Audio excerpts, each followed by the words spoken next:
आज हम पढ़ेंगे एसिड बेसिस और सॉल्ट का पार्ट 3। हाँ, एकदम सही सुना तुमने। अगर नहीं सुना तो मोबाइल का साउंड को फुल कर लो।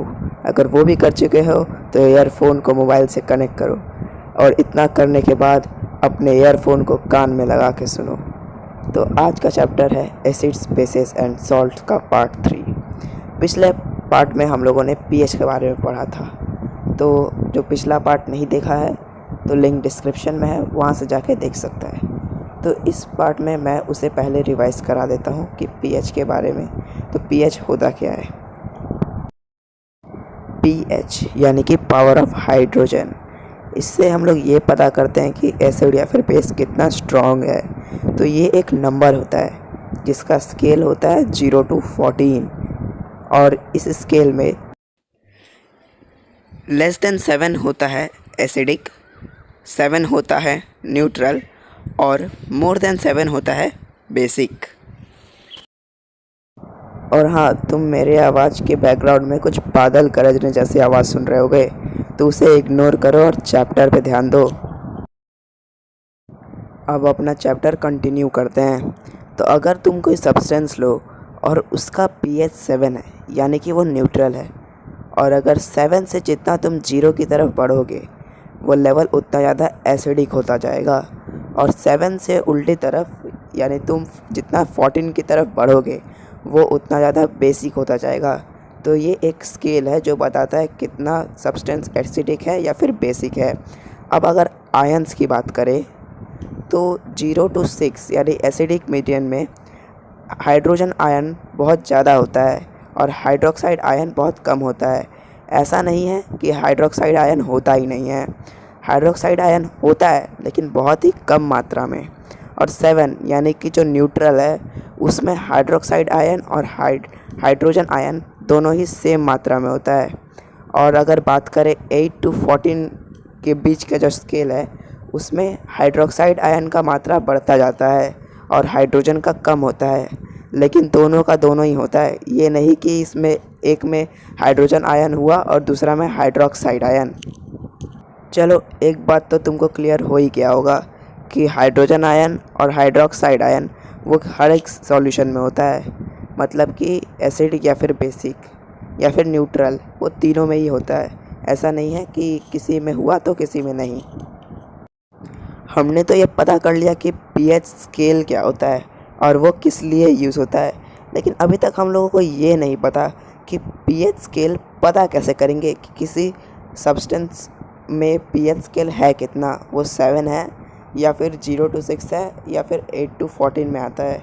तो इसके लिए एक हम लोग इंडिकेटर का इस्तेमाल करते हैं जिसको हम लोग कहते हैं यूनिवर्सल इंडिकेटर।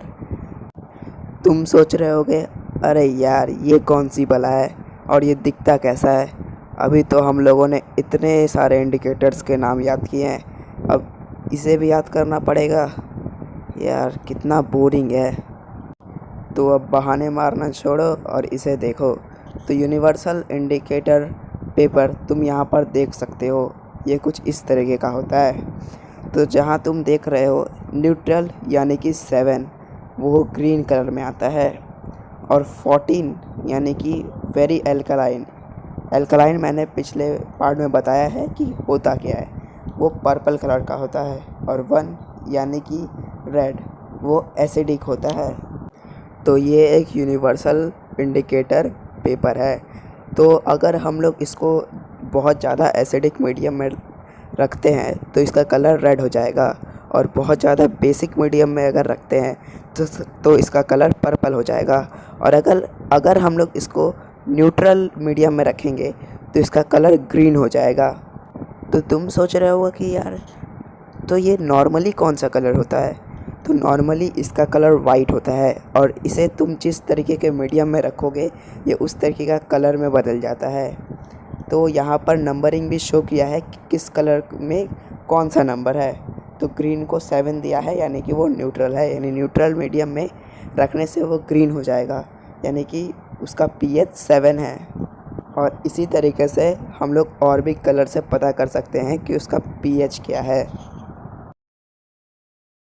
अब अगर तुम ब्लड या फिर डिस्टिल्ड वाटर को यूनिवर्सल इंडिकेटर पेपर से देखो तो उसका कलर ग्रीन हो जाएगा, यानी कि वो न्यूट्रल है। तो अगर तुम नहीं जानते कि डिस्टिल्ड वाटर क्या है तो मैं बता देता हूँ। तो वाटर में डिस्टिल्ड वाटर और टैप वाटर, दो तरीके का वाटर तुम जानते होगे। तो टैप वाटर होता है वो जिसमें थोड़ा सा इम्प्योरिटीज़ रहता है, क्योंकि वो नदी से आता है तो इसलिए उसमें थोड़ा इम्प्योरिटीज़, या फिर कहीं से भी आए, रेन वाटर भी आए तो उसमें थोड़ा इम्प्योरिटीज़ रहता ही है। लेकिन जो डिस्टिल्ड वाटर है उसमें थोड़ा सा भी इम्प्योरिटीज़ नहीं रहता है, उसे अलग प्रोसेस में जाके निकालना पड़ता है। वो ऐसे नेचुरली डिस्टिल्ड वाटर नहीं मिलता है, उसे इवापोरेशन फिर कंडेंसेशन से वापस पाया जा सकता है। अब अगर तुम लेमन जूस या फिर गैस्ट्रिक जूस यानी जो हमारे पेट में पाया जाता है, यानी कि हाइड्रोक्लोरिक एसिड, उसको अगर तुम यूनिवर्सल इंडिकेटर पेपर से मापते हो तो तुम्हें पता ही है ये तो एसिडिक है, तो एसिड ही होगा। तो इसका कलर रेड, पिंक या ऑरेंज इस टाइप के कलर में ही आएगा। अब अगर तुम सोडियम हाइड्रोक्साइड या फिर मैग्नीशियम हाइड्रोक्साइड को मापो तो उसका कलर पर्पल या फिर ब्लू उस टाइप में आएगा, क्योंकि वो बेसिक होता है। तो मैग्नीशियम हाइड्रोक्साइड मैंने पहले भी बताया है, उसे हम मिल्क ऑफ मैग्नीशिया के नाम से भी जानते हैं। मिल्क ऑफ मैग्नीशिया वो है जो कि हम लोग एसिडिटी होने पर खाते हैं, वो एज ए एंटासिड काम करता है। अब अगर ह्यूमन बॉडी की बात की जाए तो ह्यूमन बॉडी pH 7.0 से लेकर 7.8 के रेंज में ही काम करता है, यानी कि ह्यूमन बॉडी या तो ज़्यादा एसिडिक या फिर बेसिक मीडियम में काम नहीं कर सकता, उसे न्यूट्रल मीडियम ही चाहिए।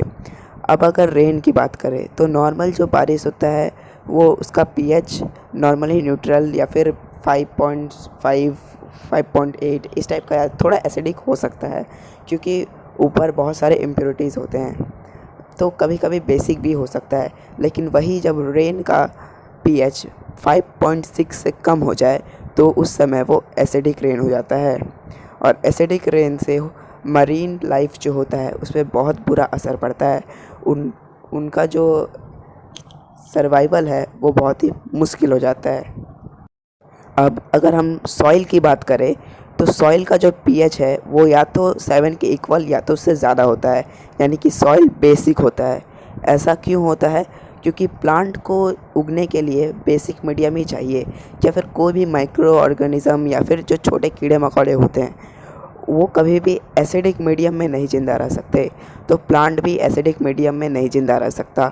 इसलिए सॉइल का pH हमेशा या तो न्यूट्रल यानी 7 होता है या तो उससे ज़्यादा होता है, और काफ़ी ज़्यादा भी नहीं होता, नहीं तो ज़्यादा बेसिक हो जाने से भी नुकसान ही करता है। अगर हम अपने डाइजेस्टिव सिस्टम की बात करें तो उसका pH 7 से कम होता है, क्योंकि हम लोग जो खाना खाते हैं उसको पचाने के लिए हम लोग को एक एसिड का ज़रूरत होता है, हाइड्रोक्लोरिक एसिड, यानी कि जो हम लोग इसको गैस्ट्रिक जूस के नाम से भी जानते हैं। तो एक एसिड का pH तो हमेशा कम ही होगा 7 से, तो ये बहुत ज़्यादा स्ट्रॉन्ग एसिड होता है जो कि हमारे खाने को पचाने में मदद करता है, तो इसका pH हमेशा ही 7 से लो रहेगा। अब अगर हम एंट की बात करें तो जो एंट का स्टिंग होता है उसमें मेथनोइक एसिड होता है, इसलिए जब भी चींटियाँ काटती है तो हमें हल्का जलन और खुजली होती है। और अगर हम लोग हनी बी की बात करें तो उसके स्टिंग में भी मेथनोइक एसिड होता है, तो उसके काटने से भी सूजन हो जाता है, यानी फूल जाता है, और जलन भी होता है और खुजली भी होती है। इसलिए उसके स्टिंग्स का असर कम करने के लिए हम लोग वहाँ पर कोई बेकिंग सोडा जैसे या फिर कोई भी एक माइल्ड बेस का यूज़ कर सकते हैं। वहाँ पर अगर हम अब कोई माइल्ड बेस को रगड़े उस एरिया पे जहाँ पर उसका स्टिंग लगा है तो उसका असर थोड़ा कम हो जाएगा और हमें आराम पहुँचेगा। अब नेचर में पाए जाने वाले एक प्लांट की बात करते हैं जिसका नाम है नेटल प्लांट। उसका जो लीव्स होता है उसमें कुछ हेयर्स होते हैं, और वो हेयर्स में मेथनोइक एसिड होता है, तो जब भी हम लोग उसको टच करते हैं तो वो मेथनोइक एसिड को सेक्रेट कर देता है, जिससे हमें खुजली होती है और जलन भी होता है। तो उसको हम लोग कैसे ठीक करेंगे? तो उसी प्लांट के आसपास एक और प्लांट पाया जाता है, डॉग प्लांट, और उसी के पत्तों से उसे ठीक किया जा सकता है। उसका जो पत्ता होता है वो बेसिक इन नेचर होता है, तो जहाँ पर वो स्टिंग लगा है तो वहाँ पर अगर हम लोग उस पत्ते को रगड़े तो वो ठीक हो सकता है।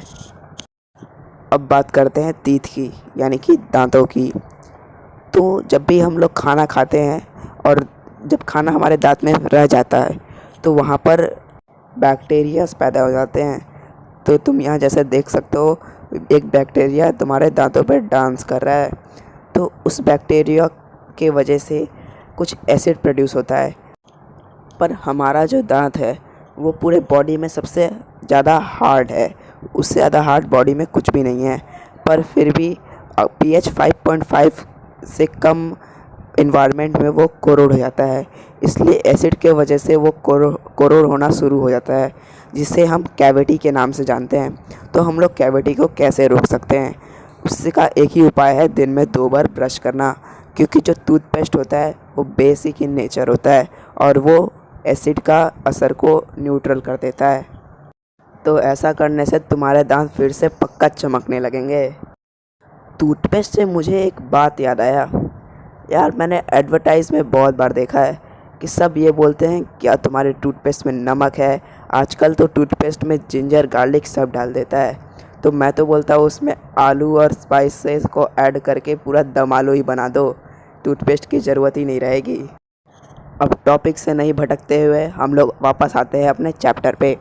तो अब आते हैं हम लोग सॉल्ट्स के ऊपर। तो तुम्हें क्या लगता है सॉल्ट्स का पीएच क्या होता होगा? हाँ, मुझे पता है तुम क्या सोच रहे होगे, सॉल्ट्स का पीएच तो 7 ही होता होगा। पर ऐसा नहीं है, सॉल्ट्स का पीएच हमेशा 7 नहीं होता है। तो उस पर क्या डिपेंड करता है? तो उस पर डिपेंड करता है अगर स्ट्रॉन्ग एसिड और स्ट्रॉन्ग बेस रिएक्शन करे या फिर वीक एसिड और वीक बेस रिएक्शन करे, तब वो सॉल्ट न्यूट्रल होता है, यानी उसका पीएच 7 होगा। पर अगर एक स्ट्रॉन्ग एसिड और एक वीक बेस भी रिएक्शन करे तो उसका जो सॉल्ट फॉर्म होगा वो एसिडिक होगा। और अगर एक वीक एसिड और एक स्ट्रॉन्ग बेस रिएक्शन करे तो उसका जो सॉल्ट होगा वो बेसिक होगा। आज मैं बहुत ज़्यादा थक गया हूँ, तो हम अगले पार्ट में कंटिन्यू करते हैं। और लाइक और सब्सक्राइब करना मत भूलना, ऐसे और ऑसम वीडियोस भी तो देखने हैं।